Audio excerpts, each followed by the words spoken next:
हरि ओम।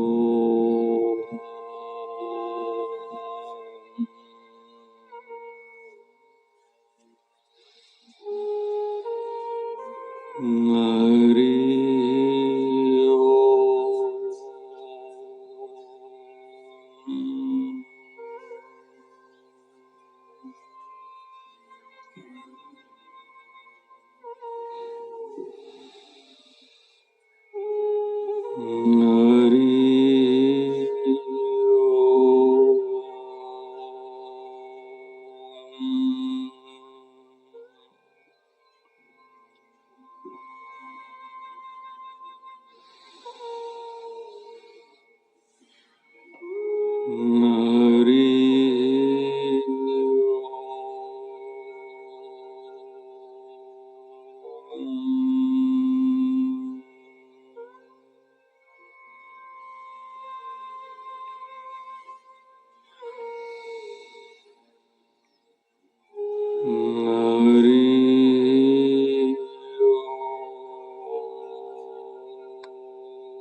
हरि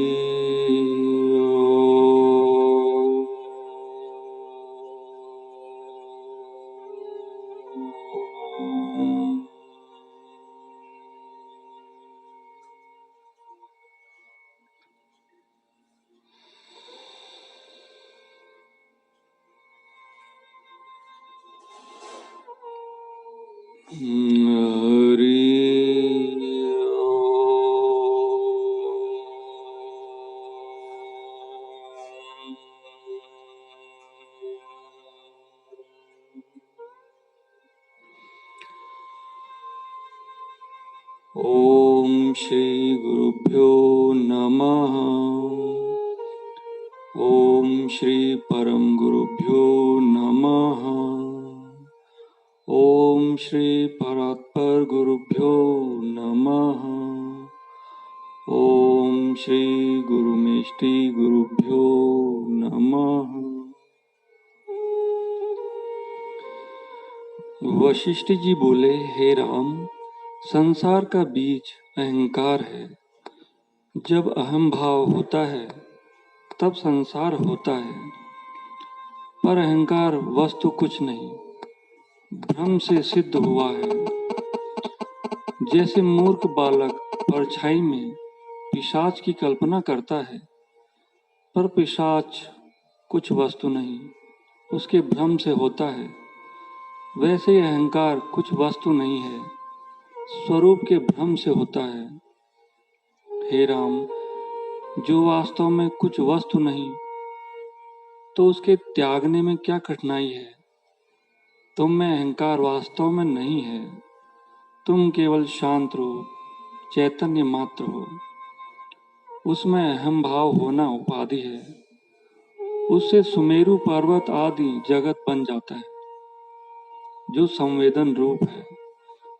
चित्त रूपी पुरुष चैतन्य के आश्रय से चेतता है और विश्व की कल्पना करता है।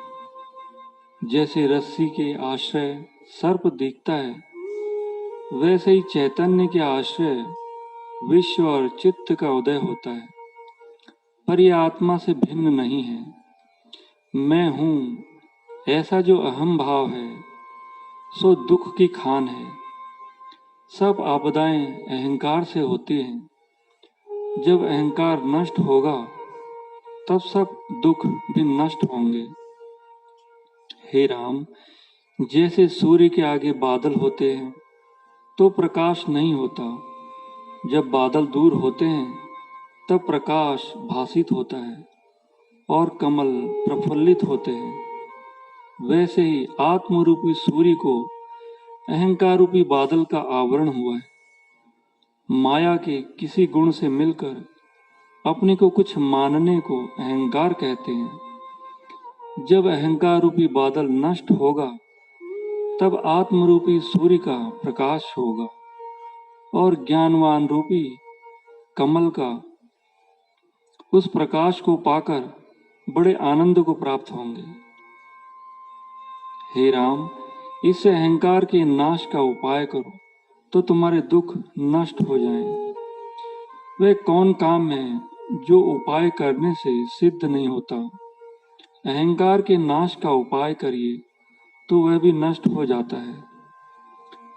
अहंकार के नष्ट करने का यह सरल उपाय है कि सत्शास्त्रों अर्थात ब्रह्म विद्या का सतत अभ्यास और सत्संग करो।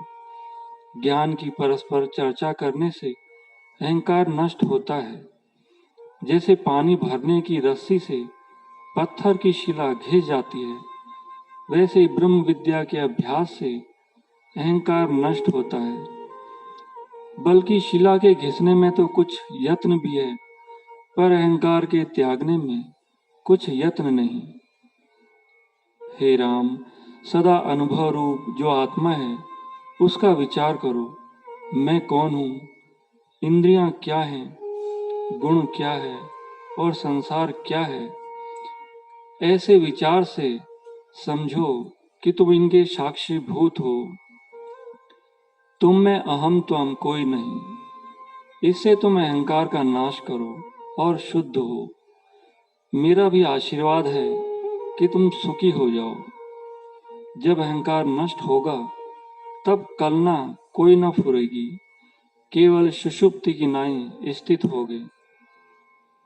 राम ने पूछा, हे भगवान, जो आपका अहंकार नष्ट हुआ है तो प्रत्यक्ष उपदेश करते कैसे दिखते हो, और जो अहंकार नहीं है तो सर्वशास्त्र और ब्रह्म विद्या कहाँ से उपजे हैं और उपदेश कैसे होता है। उपदेश में तो चारों अंतःकरण सिद्ध होते हैं। प्रथम जब उपदेश करने की इच्छा होती है तब अहंकार सिद्ध होता है। जब स्मरण होता है कि उपदेश करूं तब चित्त से सिद्ध होता है। फिर यह उपदेश करिए, यह न करिए, ऐसे संकल्प से मन की सिद्धि होती है। फिर जब निश्चय किया कि यह उपदेश करिए तब बुद्धि की सिद्धि होती है।